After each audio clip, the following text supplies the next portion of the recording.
الحمد للہ رب العالمین والصلاة والسلام علی سید الانبیاء والمرسلین نبینا محمد وعلی آلہ وصحبہ اجمعین اما بعد اعوذ باللہ من الشیطان الرجیم بسم اللہ الرحمن الرحیم انما جزاء الذین یحاربون اللہ ورسولہ ویسعون فی الارض فسادا ان یقتلوا او یصلبوا او تقطع ایدیہم وارجلہم من خلاف او ينفوا من الارض ذلك لهم خزي في الدنيا ولهم في الاخره عذاب عظيم. وقال تعالى في موضع اخر واعدوا لهم ما استطعتم من قوه ومن رباط الخيل ترهبون به عدو الله وعدوكم. محترم ناظرین کرام، احباب گرامی، دیگر سامعین،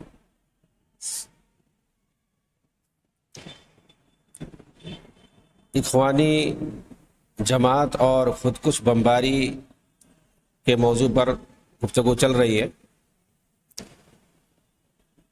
کس طرح سے ان لوگوں نے قرآنی آیات اور احادیث سے غلط استدلال کر کے خودکش بمباری کو استشہادی عمل قرار دیا، اور اس کے پیچھے کس طرح سے ان لوگوں نے مسلم نوجوانوں کو برباد کیا، تباہ کیا، انہیں تکفیری تفجیری بنا کر کے آگ کے حوالے کیا۔ یہ جس کو طاقت اور قوت اور اسلام کے لیے جس کو یہ مفید سمجھ رہے ہیں، اسی کو قرآن کریم فساد فی الارض کہہ رہا، جس کے ذریعے وہ دشمنوں کو خوف دلانا چاہتے ہیں، الٹا مسلمان خوف زدہ ہوتے ہیں، دشمنوں کو یہ تکلیف پہنچانا چاہتے ہیں، الٹا مسلمانوں کو اس سے تکلیف پہنچتی ہے۔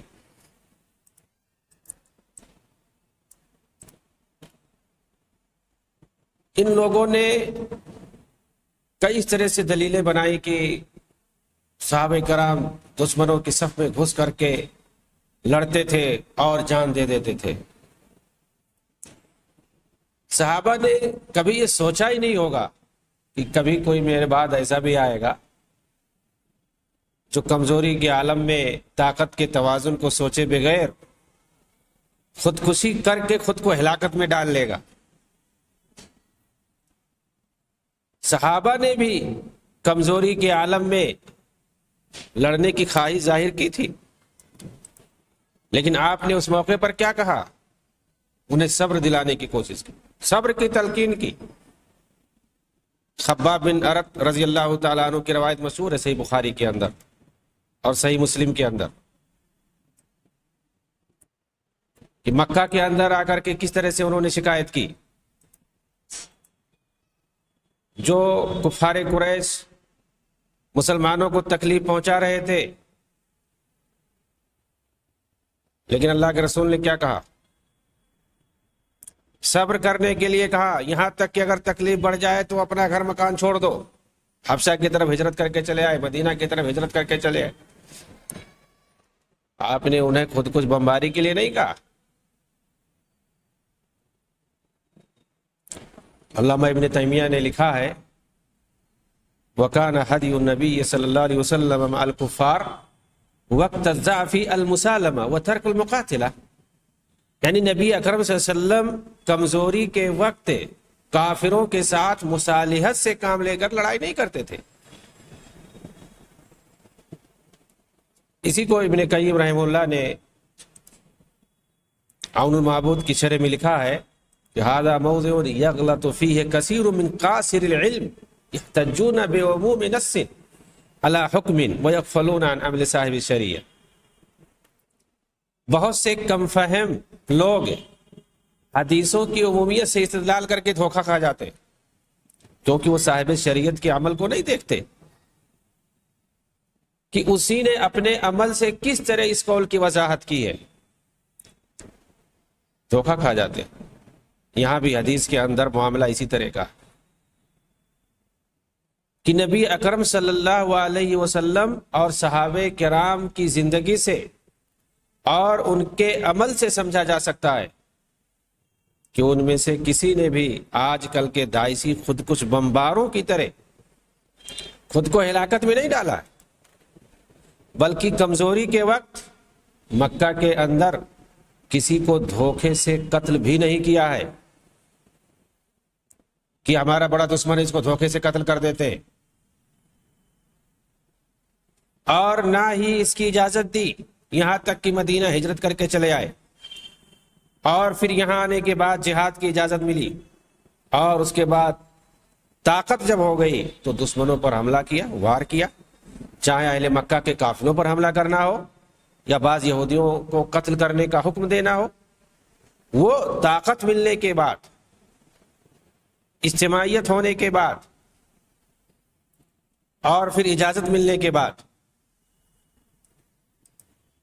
چنانچہ ایسے واقعات کے عموم سے دلیل پکڑ کر کے خود کش بمباری پر دلیل پکڑنا، استدلال کرنا، یہ صحیح نہیں ہے کسی طرح سے۔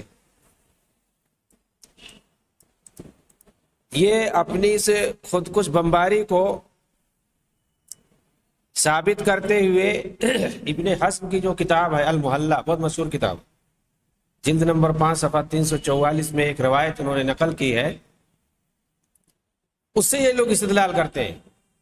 نبی اسحاق السبیعی قال سمعت رجلا سأل البراء بن عازب أرأيت لو أن رجلا حمل على الكتيبة وهم 1000 ألقى بيده إلى التهلكة؟ قال البراء لا ولكن التهلكة أن يصيب الرجل الذنب فيلقي بيده ويقول لا توبة لي۔ ابو اسحاق سبیعی سے روایت ہے کہ میں نے ایک شخص سے سنا جنہوں نے براء ابن عازب سے سوال کیا۔ براء ابن عازب یہ صحابی رسول ہیں۔ کیا خیال ہے اگر کوئی آدمی 1000 کی فوج پر حملہ آور ہو جائے، کیا اسے خود کو ہلاکت میں ڈالنا کہیں گے؟ برا نے جواب دیا نہیں، ہلاکت تو یہ ہے کہ آدمی گناہ کرے پھر اس کی پرواہ نہ کرے اور کہے کوئی توبہ نہیں ہے، یہ ہلاکت۔ اس سے استدلال انہوں نے کیا کیا ہے کہ ایک آدمی 1000 کی فوج ہے، اس سے جو ہے جا کر کے لڑ جائے تو ظاہر سی بات ہے خود کو ہلاکت میں ڈالنا ہوا۔ یہ ان کیا استدلال ہے، موضع شاہد یہی ہے۔ تو اس کا جواب یہ ہے کہ پہلی بات یہ ہے کہ ابو اسحاق سبیعی نے روایت کیا اس کو، جن کے بارے میں اختلاف ہے، مدلس راوی ہیں، اور اس روایت کے اندر انہوں نے اپنے شیخ کے نام کی صراحت بھی نہیں کی کہ میں نے ایک آدمی سے سنا جنہوں نے سوال کیا براء ابن عازب سے۔ تو ایک طرف تو مدلس راوی ہیں اور دوسرے جن سے یہ روایت کر رہے ہیں ان کے نام کی انہوں نے صراحت بھی نہیں کی ہے، پہلی بات۔ دوسرے یہ کہ ابن حزم نے اس روایت کو، جس سے یہ لوگ دلیل پکڑ رہے ہیں، خاص طور سے سلمان ہوتا جنہوں نے اپنے رسالے میں اس کو لکھا ہے، ابن حزم نے اس کو کہاں لایا، اس حدیث کو کہاں پیش کیا انہوں نے؟ مسئلۃ لا یحل لمسلم ان یفر عن مشرک، یہ باب انہوں نے باندھا کہ میدان جنگ میں جہاں کافروں کا سامنا ہو تو پھر اس کے بعد میدان چھوڑ کر بھاگ نہیں سکتے ہیں۔ وہاں پر اس حدیث کو، اس روایت کو انہوں نے نقل کیا۔ اس کا مطلب کیا ہے؟ صاف ہے اس کا مطلب کہ جب دشمنوں کا سامنا ہو جائے میدان جنگ میں تو ایسی صورت میں پیٹ پھیر کر بھاگنا نہیں چاہیے، بلکہ صبر اور ہمت سے لڑنا چاہیے۔ ایسی صورت میں یا تو فتح حاصل ہوگی یا دشمنوں کے ہاتھ سے آدمی قتل ہو کر کے شہادت کا درجہ پائے گا۔ اب ان کی تعداد کتنی ہی کیوں نہ ہو، اگر میدان جنگ میں اڑ گیا تو منہ پھیر کر جا نہیں سکتا، یہ گناہ کبیرہ ہے۔ وہاں کی بات ہو رہی ہے، اس سے آپ کیسے استدلال کر سکتے ہو بھائی؟ یہ داعشی جو تکفیری تفجیری جو خود کش بمباری کرتے ہیں ان کی یہ صورتحال ہوتی ہے۔ وہ تو چوروں کی طرح سے، بزدلوں کی طرح سے چھپ کر کے جاتے ہیں، کہیں پہ بھیڑ میں حملہ کر دیتے ہیں۔ میدان جنگ میں یعنی ایک فوج ہونی چاہیے، منظم ایک فوج ہونی چاہیے، اس کے ساتھ میدان جنگ میں جا کر کے دشمنوں سے لڑو۔ وہاں کیا یہ نقشہ کھینچا انہوں نے؟ ابن حزم نے اس کے ساتھ سیدنا عبداللہ بن ابی اوفا کی یہ روایت بھی نقل کی ہے، جس میں صراحت سے موجود ہے کہ لڑائی کی تمنا نہیں کرنی چاہیے، مگر جب دشمنوں کا سامنا ہو جائے تو بھاگنا بھی نہیں چاہیے۔ وہاں پر انہوں نے اس کو بھی نقل کیا، ان رسول اللہ صلی اللہ علیہ وسلم قال یا ایھا الناس لا تتمنوا لقاء العدو واسألوا الله العافیہ فإذا لقيتموهم فاصبروا واعلموا ان الجنة تحت ظلال السیوف۔ یہ روایت انہوں نے نقل کی ہے، اللہ کے رسول نے فرمایا کہ لوگوں دشمنوں سے لڑائی کی تمنا نہ کرو، اللہ سے عافیت طلب کرو، لیکن جب ملاقات ہو جائے تو صبر کے ساتھ لڑو اور جان لو کہ جنت یہ تلواروں کے سائے میں ہے۔ تو لڑائی کے میدان میں جب دشمنوں کا سامنا ہو جائے وہاں نہیں بھاگنا چاہیے، وہاں جم کر کے لڑنا، یہ مومن کی شان ہے۔ لڑتے لڑتے شہید ہو جانا، پیچھے نہیں ہٹنا۔ ایسی روایتوں کو جو میدان جنگ والی ہیں ان کو ہم خودکش بمباری پر بزدلی والے عمل پر نہیں استدلال کر سکتے ہیں کسی صورت میں۔ تیسرے یہ کہ یہاں خودکشی کی بات ہی نہیں ہے، اس روایت میں خودکشی کہاں ہے جیسا کہ خودکش بمباری میں ہوتا ہے، بلکہ یہاں حملہ کرنے کی بات ہے۔ 1000 ہو یا 10,000 ہو، کتنے بھی ہو سامنے، یہاں پر تو حملہ کرنے کی بات ہے، جس کے پیچھے ایک منظم فوج ہے اس کی دفاع کرنے کے لیے، وہ بھی میدان جنگ میں، نہ کہ کہیں بھی جیسا کہ خودکش بمبار کرتا ہے، وہ اپنی جان کو پہلے مارتا ہے، پھر یہ امید رکھتا ہے کہ میرے ساتھ دوسرے بھی مر جائیں گے، جبکہ میدان جنگ میں ایسا نہیں ہوتا، بلکہ وہاں دشمنوں کو مارتا ہے، پھر اس میں دونوں احتمال ہوتا ہے کہ وہ بھی شہید ہو سکتا ہے یا اسے فتح یابی مل جائے گی۔ دوسرے یہ کہ خودکش بمبار اپنی بمباری کے ذریعے دوسرے معصوم مسلمانوں کی جان کے لیے شدید خطرہ بنتا ہے کہ دشمن فوجیں، بالخصوص اسرائیلی فوجیں، اسی خودکش بمباری کا بہانہ بنا کر فلسطینیوں پر حملہ کرتی ہیں اور کئی گنا قتل اور برباد کرتی ہیں۔ چنانچہ رسول اکرم صلی اللہ علیہ وسلم نے ایسا کبھی نہیں کیا، بلکہ فوجی دستہ بھیجتے تھے یا خود منظم فوج کے ساتھ کفار پر حملہ آور ہوتے تھے، گرچہ تعداد تھوڑی ہوتی تھی مگر پورے طور پر تمام دفاعی اسباب اپناتے ہوئے پوری مضبوطی کے ساتھ میدان میں اترتے تھے۔ آپ نے کبھی کسی ایک صحابی کو دشمنوں کے ملک میں یا ان کی کسی بستی میں نہیں بھیجا کہ جا کر ان پر حملہ کرو، بلکہ منظم ٹکڑی آپ بھیجتے تھے، اور اس لیے نہیں بھیجتے تھے کہ جا کر کے اپنی جان لے لے، چھرا گھونپ لے اپنے جسم پر، کبھی آپ نے ایسا نہیں کہا، نہ تاکید کی کبھی کہ دشمن سے اگر مرنے کا خوف ہو تو خود اپنی جان لے لو، آپ نے کبھی ایسا نہیں کہا۔ وہ مارتے تھے، اور اگر شہادت ملتی تھی تو اپنا نہیں مارتے تھے اپنے جان کو، دشمن مارتے تھے ان کو۔ دونوں میں زمین آسمان کا فرق ہے، شہادت اور خودکشی میں۔ شہادت میں ہوتا ہے دوسرا آدمی مارتا ہے، اور یہ خودکش بمباری میں آدمی خود مرتا ہے اپنے ہاتھ سے، کبھی نہیں دونوں کو ایک دوسرے سے ملا سکتے ہیں۔ اور میں پہلے یہ ایک عمومی بات بتا دے تو ان کی جتنی استدلال ہیں، جتنی دلیلیں ہیں ان کی، سب میں یہی چیز ہے، یہ خودکش بمباری کو جس کے اندر آدمی خود اپنی جان اپنے ہاتھ لیتا ہے، اس کے لیے استدلال ایسی روایتوں سے کرتے ہیں، ایسے واقعات سے کرتے ہیں جہاں آدمی دشمن کے ہاتھ سے مارا جاتا ہے۔ دشمن کے ہاتھ سے مارا جانا یہ تو شہادت ہے، اس کو خودکشی نہیں کہیں گے۔ دوسرا آپ کو کوئی مار رہا ہے، اس کو خودکشی کیسے کہیں گے؟ اور یہاں آدمی خودکش بمباری جو ہے، سوسائڈ میں بم جو ہے، اس میں آدمی خود مرتا ہے، اپنے ہاتھ سے مرتا ہے، یہ خودکشی ہے۔ اور سب سے بڑی بات یہ ہے کہ ایک خودکش بمبار پہلے خود اپنی جان لیتا ہے خودکشی کر کے، پھر ایک امید ہوتی ہے کہ اس کے ساتھ دوسرا بھی مر سکتا ہے، اور یہ کوئی یقینی بھی نہیں ہوتا، کیونکہ کبھی کبھی یہ تو خود ہلاک ہو جاتا ہے مگر اس کے ساتھ کوئی دوسرا مرتا ہی نہیں، بلکہ ممکن ہے کچھ املاک کی تباہی ہو جائے، کچھ پراپرٹی ضائع ہو جائے، یا کوئی زخمی ہو جائے، مگر اس کا مرنا تو یقینی ہوتا ہے۔ یہ اپنے آپ کو خودکشی سے نہیں بچا سکتا، اور خودکشی معلوم ہے اس کا انجام جہنم رسید ہونا ہے، کتنا بھی دن وہاں رہے۔ تو ایسی صورت میں استدلال کرنا ایسی روایتوں سے بالکل مناسب نہیں ہے، خاص طور سے میدان جنگ والی روایتوں سے۔ ان کے پاس تیسری دلیل ہے،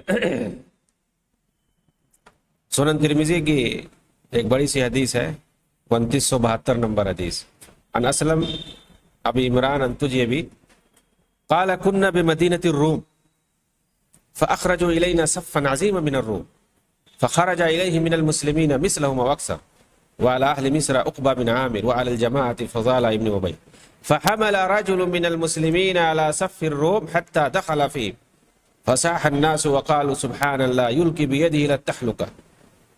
فقام أبو أيوب الأنصاري فقال أيها الناس إنكم لتؤولون هذه الآية هذا التأويل وإنما أنزلت هذه الآية فينا معشر الأنصار لما أعز الله الإسلام وكثر ناصره.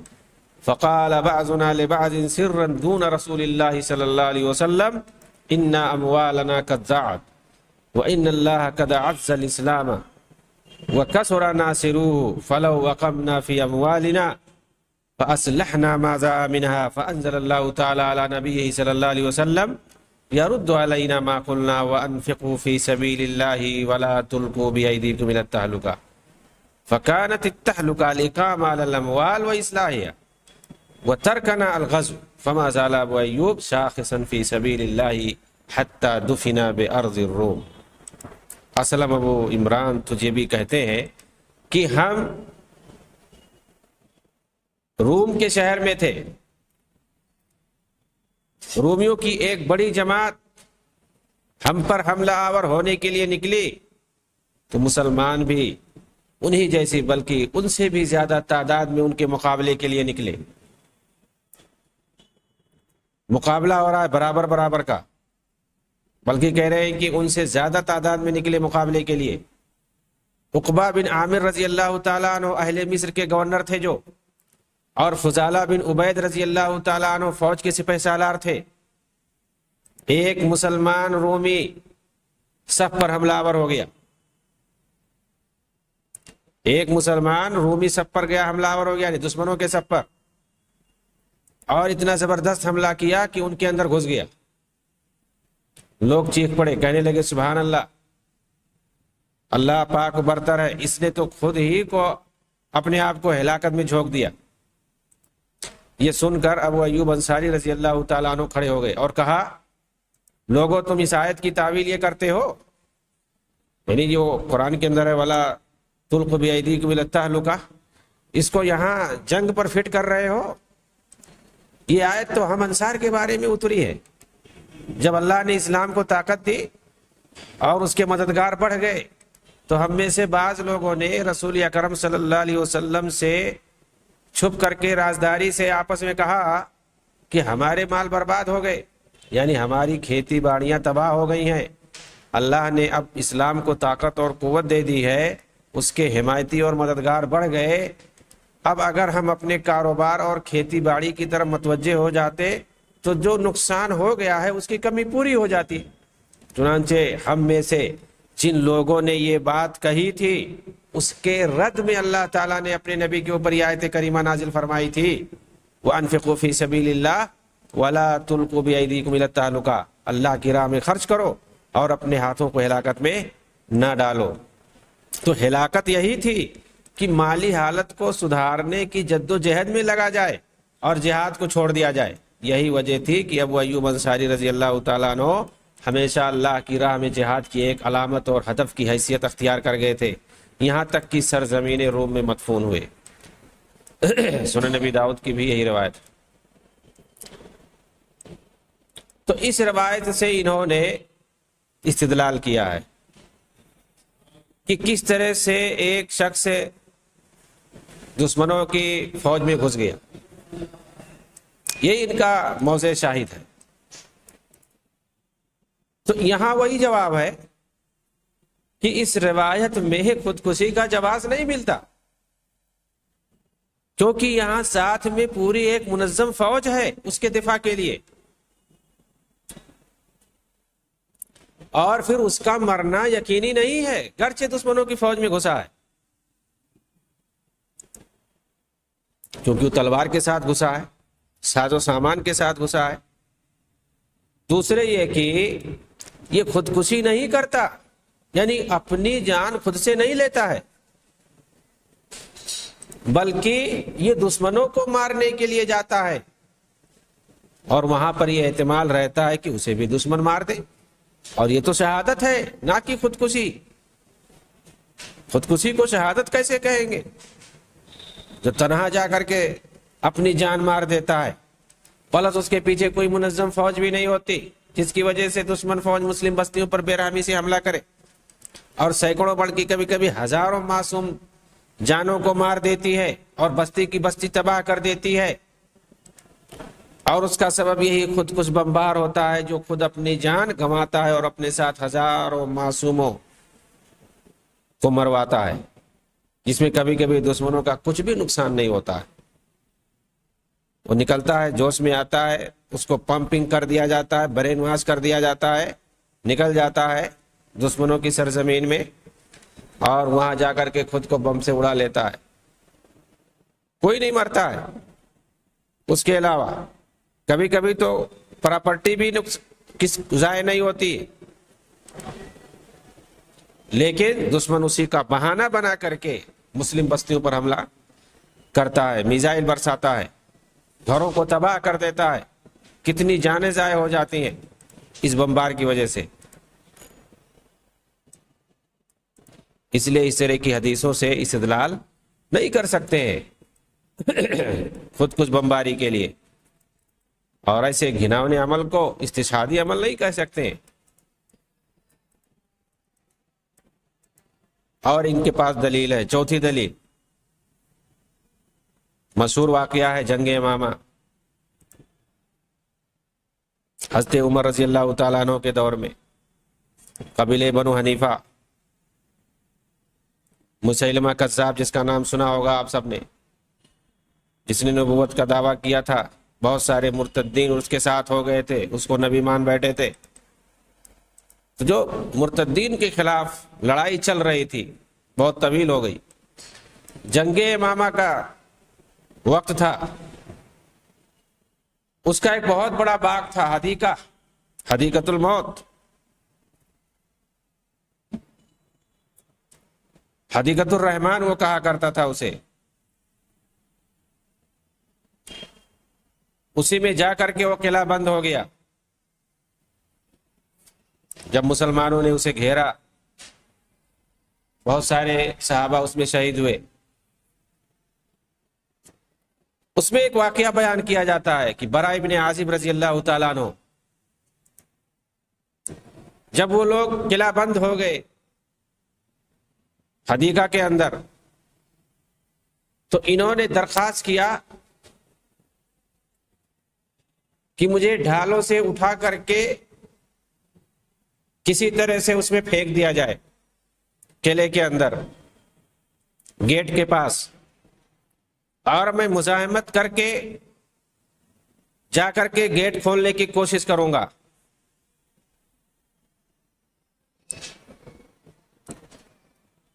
تاکہ اس میں گھس کر کے دشمنوں کا قلع کما کیا جا سکے۔ چنانچہ ایسا ہی کیا گیا، ان کو ڈھالوں پر رکھ کر کے اٹھا کر کے اندر پھینک دیا گیا۔ دشمنوں نے حملہ کیا، انہوں نے مزاحمت کی اور کسی طرح سے گیٹ کو کھولنے میں کامیاب ہو گئے، اور اس طرح سے مسلمان اس قلعے کے اندر گھس گئے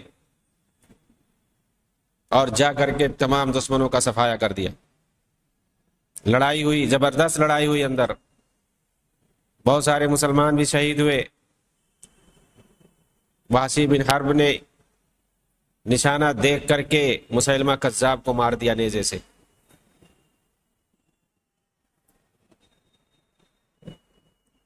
کہتے ہیں براء ابن عازب رضی اللہ تعالیٰ عنہ کے جسم کو دیکھا گیا تو 80 زخم آئے ہوئے تھے، لیکن صحیح سالم کامیابی سے نکل آئے، گیٹ کو کھول دیا جا کر کے۔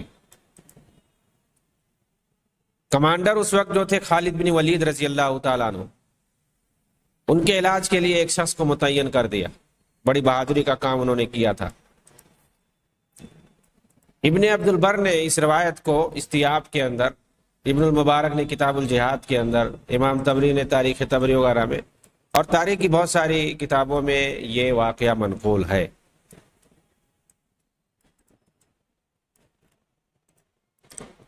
اس کا کیا جواب ہے؟ اس سے استدلال یہ لوگ کیسے کرتے ہیں؟ وجہ استدلال کیا ہے؟ کہ انہوں نے یہ درخواست کیا کہ ہمیں اندر ڈال دیا جائے. بھائی کیا وہ اپنی جان دینے گئے تھے؟ وہ تو ان کی بہادری بتاتی ہے اس قدر. وہ بڑے بہادر تھے. ابھی ہم بتائیں گے وہ ان کی بہادری کا عالم کیا تھا.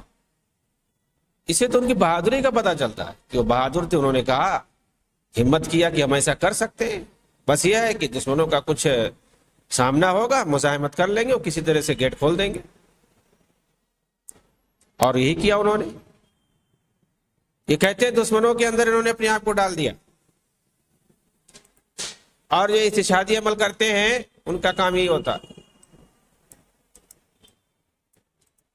لیکن یہ بار بار بات کہی گئی کہ وہ تو خود کو مارنے جاتا ہے. یہاں برا ابن عازب کیا انہوں نے خود کو مارا؟ کیسے بچ کے چلے آئے؟ اگر بچتے بھی نہیں تو ان کو دشمن مارتے، اور یہ تو شہادت ہے.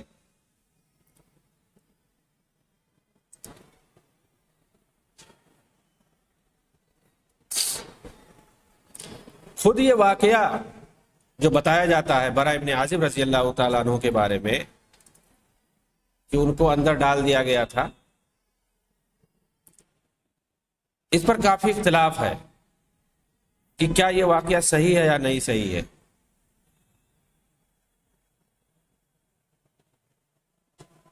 حقیقت یہ ہے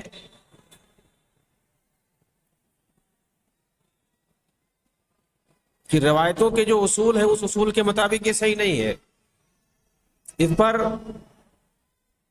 پورا ایک تفصیلی رسالہ ہے، النظارہ لمنتحری فلسطین و اطفال الحجارہ. اس کے اندر لکھا ہوا ہے سند پر تفصیلی بحث کر کے کہ اس واقعے سے استدلال صحیح نہیں ہے. سند کے اعتبار سے یہ واقعہ ثابت نہیں ہے، گرچہ مشہور ہے. کون سا واقعہ؟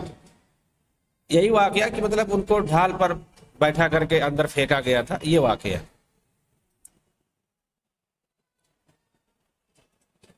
کہتے ہیں کہ اس کے اندر مجہول راوی، خود قبیلہ بنو حنیفہ کہ ایک آدمی نے اس روایت کو نقل کیا ہے اور وہ شخص مجہول ہے. ظاہر سی بات ہے اگر مجہول راوی کوئی واقعہ نقل کرے اس کی طرف سے، مجہول راوی کی طرف سے ہو، تو کیسے قبول ہو سکتا ہے. دوسرے کہ اگر ہم اس واقعے کو صحیح مان لیتے ہیں کہ ان کو پھینکا گیا اندر، تو خود کچھ بمباری کے لیے اس پر ہم جواز نہیں پکڑ سکتے. کوئی دلیل نہیں ہے، کیونکہ برا ابن عازب ایک جانباز سپاہی تھے، دشمنوں کی صفوں میں گھس کر لڑنے والے تھے. اسی لیے خود کو قلعے میں گھسنے کے لیے کہا تھا، نہ کہ جان دینے کے لیے. چنانچہ معلوم رہے کہ آپ کی شہادت وہاں نہیں ہوئی.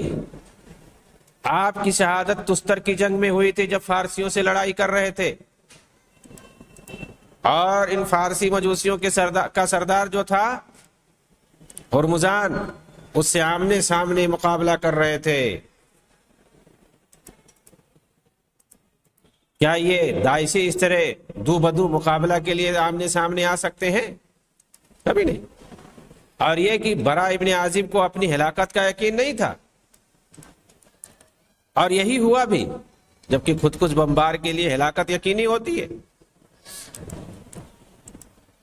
اور مزید اس کے پیچھے کوئی منظم فوج بھی نہیں ہوتی ہے جو اس کا ساتھ دے، جبکہ وہاں ایک منظم فوج تھی.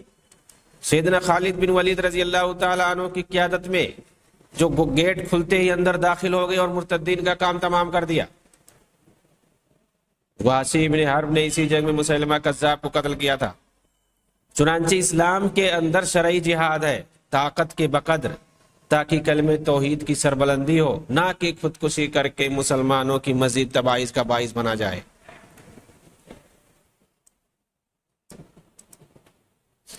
اگر بغور جائزہ لیا جائے تو ایک عقل مند مومن صاف دیکھے گا کہ خود کش حملوں میں دو فساد کے بیچ ایک ادنا سی مصلحت گم ہو کر رہ جاتی ہے. اس کی تفصیل کیا ہے؟ تفصیل یہ ہے کہ مصلحت وہ جو چھوٹی سی وہ کیا ہے؟ دو فساد کے بیچ میں وہ چھوٹی مصلحت کیا ہے؟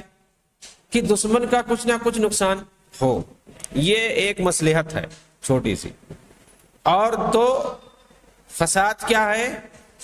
پہلا فساد اور نقصان تو خودکشی ہے، جس کی اسلام میں سختی سے ممانعت ہے، اور اس پر عذاب جہنم کی وعید اور سزا بھی آئی۔